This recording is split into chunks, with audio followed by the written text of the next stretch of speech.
Здорово, Сергей. Вот КамАЗ Евро-2. Вот масло влагоотделитель. Вот такой заводской.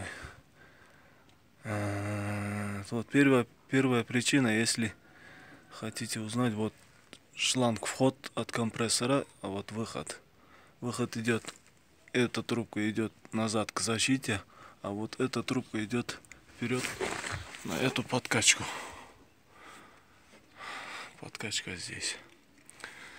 И первый метод, вот откручиваете вот эти две трубки, заведете мотор и внимательно там слушайте, да? Прогрев двигатель, немножко погазуете, и при максимальных оборотах и при минимальных оборотах вот наблюдайте, да, чихает или нет. Если не чихает, то не в нем причина. Если при открученных выходах этих трубках чихает, то причина в самом вот этом влагоотделителе. Если нет, не чихает, то обратно закручиваем трубки. Вот. Надо все эти две сразу открутить. Откручиваем. Если не чихает, да, закручиваем обратно на место трубки и проверяем дальше. Идем сейчас. Вот. Идем дальше.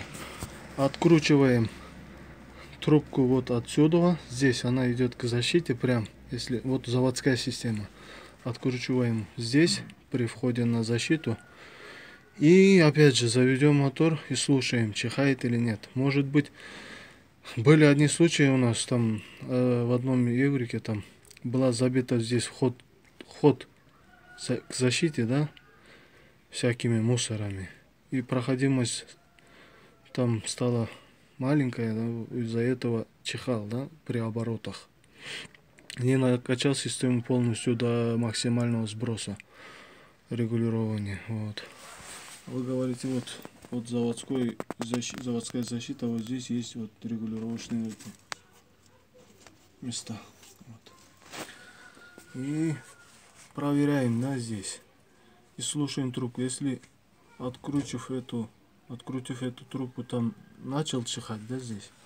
Может, эта трубка забита или передавлена трубка, вот примерно вот так. Может быть передавлена где-то. Или забита.